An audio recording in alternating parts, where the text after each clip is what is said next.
So this is Mr. Oliver back with part 2 of the French Revolution, and but people are all like, we caught you. He's all like, shucks. And now he's brought back to Paris. So what are we going to do with this guy? Well, put him in prison. And if you recall from last time, Austria and Prussia had issued the Declaration of Pillnitz, which basically said, hey, yo, we're thinking about, doing something about this. And France was all like, oh, what, son? We're going to take you out first.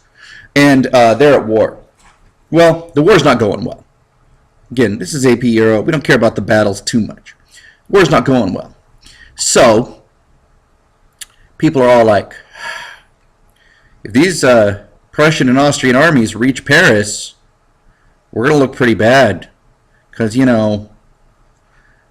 there are going to be people who are going to say that we did a lot of things. You know what we should do? Break into the prisons and murder all of the nobles and the priests. Now, between you and me, I don't see how that necessarily made things better. But if you're just looking at people are crazy, paranoid, and really nervous about what's going to happen next, well, it still doesn't make sense, but it makes more sense. So they bust into the prisons. They call these the September Massacres, and they slaughter people. It really is a slaughter. It's awful stuff. Raping nuns, disemboweling priests, awful, terrible stuff. And over 1,000 people are killed. It's ugly stuff. Well, the National Convention, again, different names, National Assembly is fine if you just kind of go with that, says, yo, France, we are officially a republic now. I mean, they're trying to get the team all on the same page. And they say, look, we got rid of our king. We put our king in prison. France is something totally different now. It's a whole new world. Don't you dare close your eyes. And to commemorate this, let's have a brand new calendar. Wait, what? Okay, I get the Republic, America, but a new calendar? Yeah, here's the logic. If you have a new calendar, you remove all the vestiges of the old regime, the old way, the noble way, the king way, the Catholic Church on top way, the estate system. So, new calendar has 10-day weeks. 10-day weeks. And all the months are different. All the days are different. The entire numbering system restarts with year 1 of the Republic. Now, you might be saying, like, so what year am I talking about? Nobody uses the Republican numbering system nowadays. It's all replaced when Napoleon takes over. But it's interesting because these are these Enlightenment ideals kind of gone haywire. Like, what if we have a republic? Okay, that's interesting. What if we get rid of our king? Okay, that's interesting. What if everyone's equal? Okay.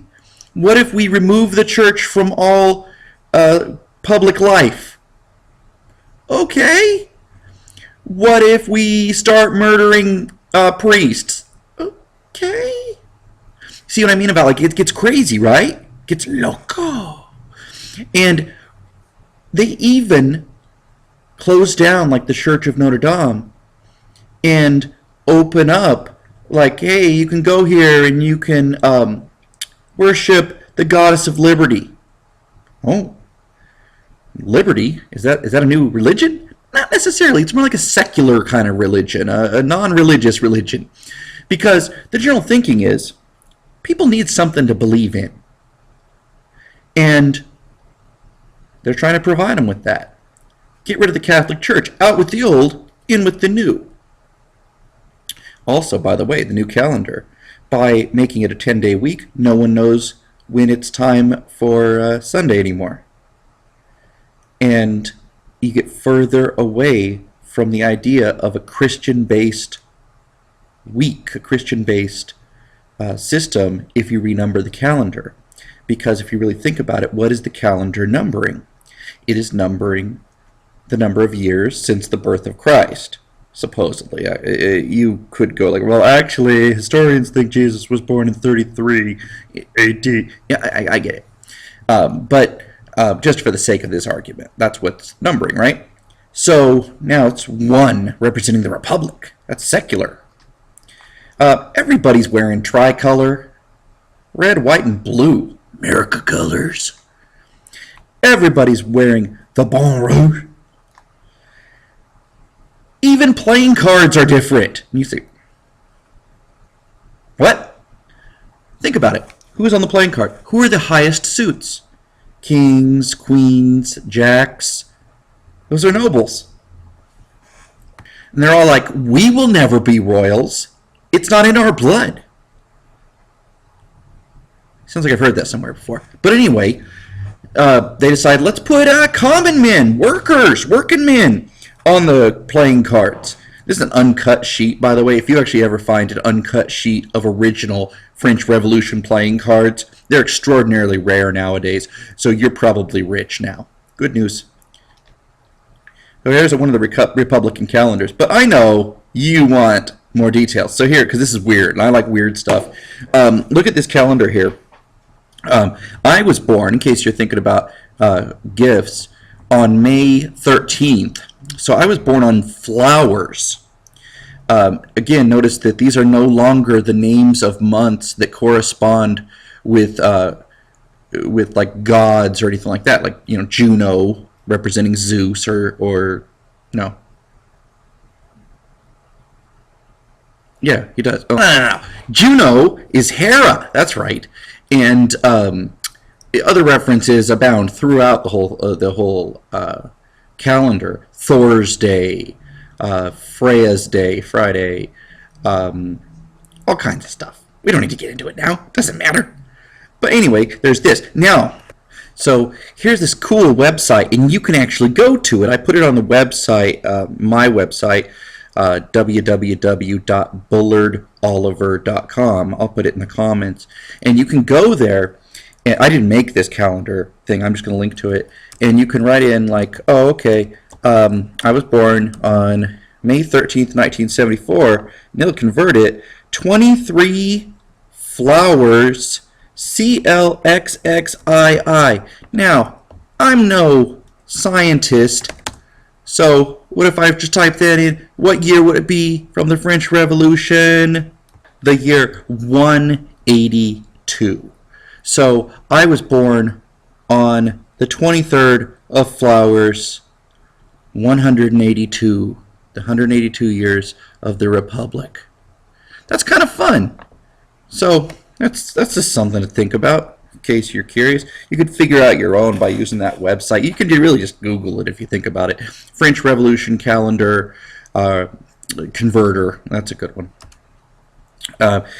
You notice it stops in 1805. Napoleon here will take over in 1799, and he keeps the old calendar for a while, but by the time he's reconciled with the Catholic Church, more on that later, he will return to the Gregorian system, which is what we use now. In 2014 was when this was recorded.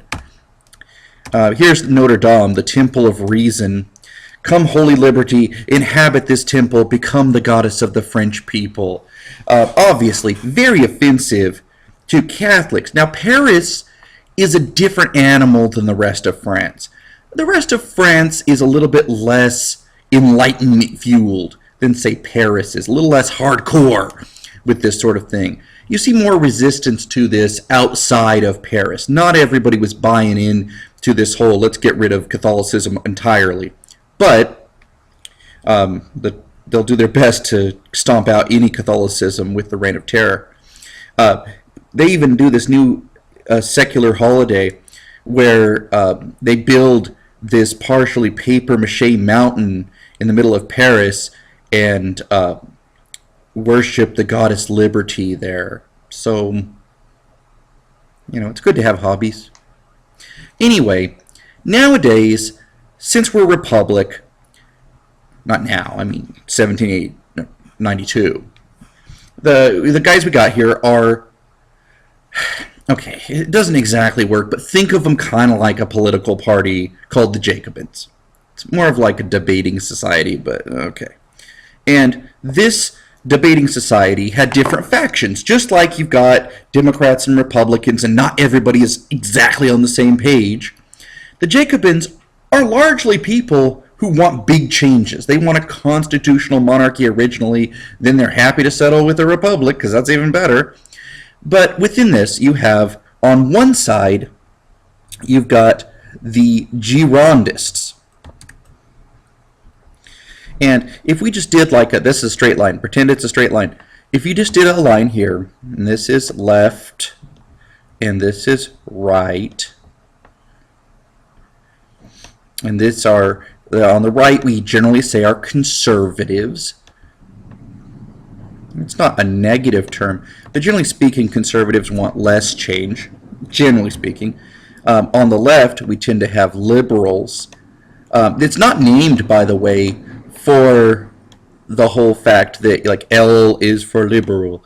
It's because in the Jacobin debating society, the more hardcore people would sit on the left, the more liberal people, the people who wanted more change. And we still use this today to describe conservatives and liberals. Conservatives tended to sit on the right, and liberals tended to sit on the left. Anyway, the Girondists tended to be more conservative than the liberals. Now keep in mind, a true conservative in the 1790s would be like, that's in the middle, just pretend. Let's go back to the king. Absolute monarchy. That's over here somewhere, okay? We're already way over here with the whole republic. But when you have the republic, you got to look at this and say, all right, you got your Girondists. Maybe they're here. Robespierre and Danton were two guys who were leaders of what they called the Mountain. Why did they call it the Mountain? Because these guys had like stadium seating, and the people that tended to sit higher were the Mountain. The Girondists tended to sit lower because Gironde means plain. So like a plain, not like a plain, like you know, like here's your mountains, here's your plains, it's the flatlands. So the Mountain was like, yo, Louis XVI, we need to kill that dude. Some of the Girondists were like, whoa, you know, we don't want him anymore. You know, certainly he's problematic, but we can't just go around killing the king. That's a bit much. And they did a vote, and it was pretty close, but they came down in favor, much like the guillotine. They came down in support of killing the king. Now, let's talk about the guillotine for a minute. So I hope you can see this okay. This is a guillotine. Well, that's probably weird, right? Because I paused it, and then all of a sudden I'm like, poof, guillotine! It's like I'm a magic man. I'm sorry for yelling into the microphone. The microphone's right here now. So, all right. So what they do is they invent this new thing. And it's not everybody invents it. It's this guy who literally is named Dr. Guillotine. Huh? Dr. Guillotine. So he's invented this new thing. And what you do is you take the person. Now, this is a little doll that a student made of me. You put the person, you tie him, you put him here on the thing. Oh, I can't move. What am I going to do? This is not good. Okay, and then there's not a giant string like this, although there is a thing, but it's not a tiny little string. Let's see if you look at the picture. And then raise it up. Boom! You really thought I was going to chop my own head off? I'm not going to chop my own head off. But it comes down. One whack gets everybody. Everybody is equal in death. And that's the whole plan there. Because if everyone's equal in death, we can remove the artificial class distinctions between your nobles and your peasants, both in society and in execution. In many ways, it avoids some of the things people had a problem with torture and things like that, because it's quick, painless. I mean, I wasn't complaining. Not anymore. And then, you know, you knock them out, and you got a new heads and shoulders. It's the best. It's the best. Let me just tell you, folks. This was a cutting-edge technology. I guess you could say that Dr. Guillotine was quite sharp. I guess you could consider it to be something that kills a lot of people. Thank you, laugh track. It's actually murders a lot of people, so it's not hilarious. Although it really is better than the old ways. The old ways, they would execute people. Like here's your victim. You could tie them to 4 different horses. Sorry, microphone. 4 different horses, and then send the horses into different directions. Sometimes, as in the case of William Wallace, Braveheart, if you've seen that movie, they would hang the person for a little bit. Oh, I lost consciousness. Take them down from the noose, disembowel them, which is to say they tear out their intestines, then tie them to the different horses. Then, as in the case of William Wallace, remove his... let's just skip that part. And then send the horses in different directions, leading you to die in a very painful way. So I guess this was preferable. The guillotine is preferable, and in many ways it is an Enlightenment tool. Like Beccaria would have been opposed to the whole idea of a death penalty, but as far as this is concerned, some people are like, this is the new best way to be murdering enemies of the state. So the king is convicted of treason, and they bring him up, they put him in the guillotine, and they chop his head off. Problem: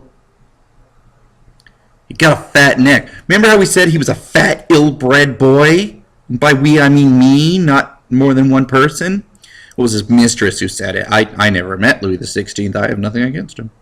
Well, they would, he like wiggled or something. Blade comes down. He was probably dead, but his head didn't pop off. It's supposed to fall down in the front there and drop into a little basket. I don't have a little basket anymore because I don't remember why. So the guillotine got stuck. So a couple of guys had to come over and push it down. And then everybody's like, oh yeah, we got the head, woo! And everybody's like, all right, there's the king. The sovereign's head. We just killed the king. But actually, it's pretty joyous because his head is dripping blood, right? Because he's dead. You guys figured that part out, right? I didn't need to say he died. We all were on the same page there, correct? Nobody was like, wait a second, so when did he die? He died when they cut off his head. And they're displaying it, and people are running up because there was an old superstition that the king had magical properties, because it goes back to the whole divine right thing. That's like, hey, if you're the king, you're imbued with some kind of special power by God. So people were like, oh, king's blood, it's going to be super magic. My dad's got tuberculosis. I got to dab my handkerchief in the king's blood. Oh, hey, blah, blah, blah, blah, blah. And that happened. That's a real thing that happened. I don't know what they did with the head afterwards. I imagine I guess he was headed for better pastures. Thank you. Well, as you can imagine, this was not popular. This whole chopping the king's head off outside of France. And the British were freaking out. This is a political cartoon. Again, I once had a student ask me, it's like, was this like a painting of something that happened? Clearly not. This is a guillotine portrayed as some kind of monstrous beast. It is literally dripping blood, bellowing fire from its belly, has the face of a revolutionary, you notice because it's got that red cap. He's also carrying a knife, which really, if your whole body is a guillotine, this seems like overkill. And he's chasing away the aristocrats.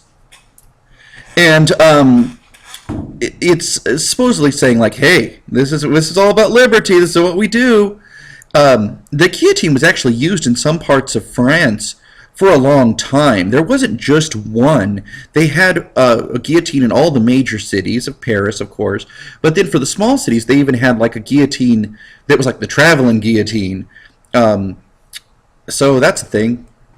I have here that the last execution was in France, but somebody tried to tell me it was in the 70s. I am not enough of a guillotine historian to know the truth, but we'll figure this out. What about Marie Antoinette? Okay, if people didn't like Louis XVI, they hated Marie Antoinette. Like Louis got to be like a little adorable pig. I mean, like at least he's like, oh hey, you make bacon and bacon's terrific. But she's like a full-on harpy or something, like some kind of monstrous devil serpent or something. They also are going to put her on trial. They accuse her of, basically ruining everything, which, okay, they even accuse her of molesting her children, which she did not do. There's no evidence of this. They end up chopping her head off as well. This is the last known sketch of Marie Antoinette, which is significant for a number of reasons. Because Marie Antoinette she was fancy. I almost started singing, but I'm not going to do that. She was very fancy, and she looks very not fancy here in this picture. And by portraying her in such a dowdy type way, when they bring her to the guillotine, they bring her in a common cart, so people are throwing food at her and whatnot. She's not in a carriage like her husband had been. They're really humiliating her, adding insult to injury. I mean, dudes, you're gonna chop off her head. You won. You don't need to humiliate the woman on the way out. They even, when they had her in prison prior to this, they had her in a cell where the door was a little bit, the doorway was a little bit lower than her height, so she had to bow to get out, which meant she had to bow to her jailer as she exited, kind of, again, like saying, like, haha, you just bowed to me, noble lady and queen, daughter of Maria Theresa. So she's dead. Surprisingly, killing the king and queen this does not make the war go better. The economic situation is still pretty bad. So along comes this silver fox here, Robespierre. And Maximilien Robespierre is a really interesting guy. He is the kind of guy I usually tell my students, like, if you ran into him and started talking about, like, what's the ideal government, you would probably agree with him on most things. And you might be like, whoa, he seems like a good guy. He's really dedicated to a republic. Yes, he's so dedicated that if you disagree with him at all, you must be an enemy of the republic. So you need to be killed. Now, Robespierre originally is an enemy of the death penalty. Over time, he gets over this because he finds it's very efficient in getting rid of his political enemies. But he heads this committee called the Committee of Public Safety and declares national emergency powers. We are entering the terror at this point, which commonly is known as the Reign of Terror, because Robespierre even gives a speech where he says, let terror be the order of the day. Another guy that's often wrapped up in this terror idea is Gebert Danton. And whereas Robespierre is like a fancy lawyer that's, very like, ooh, snooty. Now, Danton was a drinker, and he was kind of got along with people a little better. With these two, along with their friends, I mean, it's not just there's those two, but these two, and Robespierre usually gets most of the credit because he was in charge, are putting people on trial like crazy. They arrest 300,000 people. They kill thousands and thousands, 50,000 in 1 year alone. They are fed in many ways by the work of this guy Jean-Paul Marat, who had published a newspaper called The Friend of the People. He had been fueling the flames of revolution prior to everything, really, in 1789. Ultimately, he had been killed by Charlotte de Corday and memorialized as a saint. And here he is. He was kind of a weird-looking dude because he had this weird skin condition. But here, he's writing death sentences in his medicinal bath because he had to live in the sewer. And he, they even put his bathtub on like church altars and like prayed to him. It was a big deal. Anyway, so things are not going well. They start going after anybody who could be considered an enemy. And they establish a planned economy. So first things first, I'm the realist. But also, they fix bread prices. And what this means is they say, you can't charge more than X amount for bread. Well, okay, what does that mean? People could afford bread is what that means. So because people could afford bread, they made sure nobody was stocking up on it, that they had quality control for the bread. It was good for the people because they had enough food. All right, so Robespierre's, he's making sure everybody's taken care of, getting everybody pumped up for this war against the Prussians and Austrians. And I guess you could say it's parodied. Like, this is obviously, the army looks a little rough. It's because they're changing the whole way the army works. They're trying to do it based on a meritocracy. And a meritocracy means, like, basically how good you are benefits, or yeah, it directly leads to the army. It's let me start that again. How good a person you are at what you do, that's what guides where you end up in the army. So if you're like a great leader, if you're smart militarily, if you're great at your job, you're going to start rising in the army. It's not just who you know or who you happen to be related to. So meanwhile, what about at home? What about in France? He's sending off his army to go fight. What about at home? Special police courts, taking down people who do anything from just complain about him to complain about, like, oh, I wish the king were back, anything like that. And this is the dopest. Look at this. You got, is that a guillotine? Yes. And look, watch. When it falls, the king's head falls on a basket. And that right there, dripping blood. This is the most metal slide from a PowerPoint that you will see all day. There's the quote that I was referring to earlier. Terror is nothing other than justice, prompt, severe, and inflexible. And when he says terror, he doesn't mean like, terror! He means like, all right, you should know, this is where we're going. We're going to be a good group of people. We're going to be an enlightened society, gosh darn it. And if you got problems with that, well, then you're going to be the ones who are scared. He doesn't really mean like, I'm going to terrify my entire people into submission, although that's what he accomplishes. So who are the victims of the Reign of Terror? Notice like that starts off yellow, and I'm like, nope, needs more blood. So you got to figure the victims are going to primarily be the nobles, right? So you're looking at this big group here. That's probably the what? Nobles? That's not only 9%. Okay. I made this pie chart myself. It's not perfect. This is probably not actually 9% of the pie chart. Please just play along. Anyway, so, okay, well, not the nobles. Huh, well, oh, it must have been the clergy, because the clergy was a major only 6%? What? Oh, the bourgeoisie, the wealthy Third Estate guys, former Third Estate guys. That's only 15%? Why, I wonder who the biggest targets of the terror. Oh, snap. Peasants and laborers. So we've started with a revolution to make the lives of the people better, and yet who are the primary targets of the Reign of Terror? The very people that it was intended to help. This is a great political cartoon. It's a bit hard to see, but it has British liberty on the left here, and it says religion, morality, loyalty and obedience to the laws, independence and personal stability, etc., etc.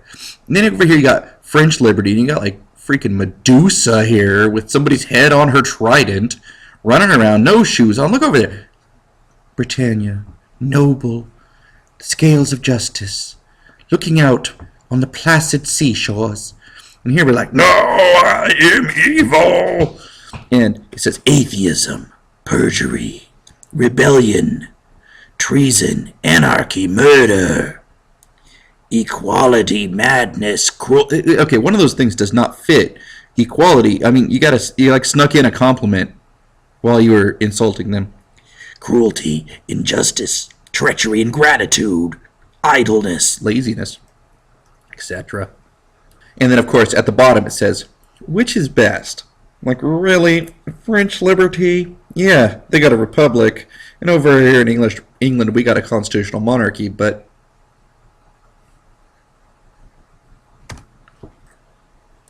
Alright, so, does this go on forever? No. The Reign of Terror is a relatively small period in history. It's 1793-94.